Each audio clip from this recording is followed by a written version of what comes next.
Welcome to Highlights of the Shift with me, Rach Ivers. We've taken some of the best bits from season 1, where I had conversations with some exceptional leaders and founders. And in my conversation with Jeremy Basset earlier this year, he's a founder of multiple successful businesses. He's a former executive at Unilever and has worked with over a third of the FTSE 100 companies. He shares his top tip with me for entrepreneurs. So listen to this one and let me know what you love. So don't expect anyone to be as excited about your product as you are. I think that's the first thing that you need to realize. And then people buy from people. They're probably not going to buy your thing, but they'll probably buy you. So realize that sales is a bit of a journey. It's a bit like any relationship.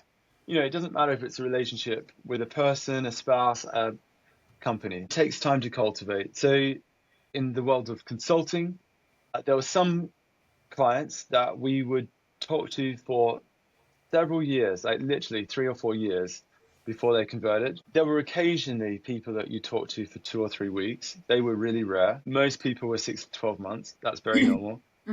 So work out sort of like what's a normal sales cycle in your industry, but it's probably going to be longer than you think. There's a good rule of thumb for any entrepreneur. When you come up with your business plan, double your costs and halve your revenue and double your speed, your time it's going to take to get to market. And if the numbers still work, then you're probably in business. So just make sure you've got agility in your finances, I guess, primarily, but in your time frame to make sure you've got room for sales. It often takes longer than you'd expect. Really try and listen. I think like the first 6 months, 12 months maybe of a business is 90% listening.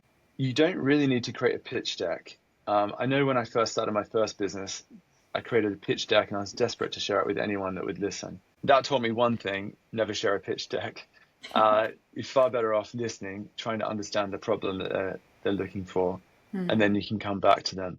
The first meeting, if it's done well, is never your last meeting. So don't feel like you have to get everything out in that first meeting. All you want to do is show that that person is understood, that you've heard their problems, and that you might have something interesting as a solution, but perhaps don't share that. Wait for a subsequent meeting.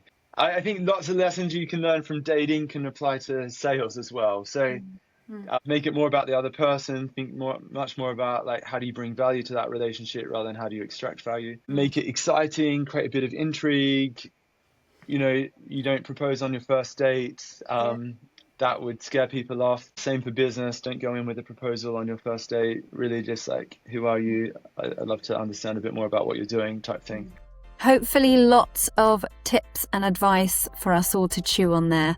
You can catch the longer episode with Jeremy that I had back in June on The Shift with Rach Ivers, Spotify, Apple and YouTube.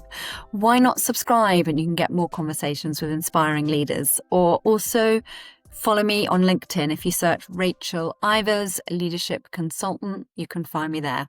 Thanks for listening.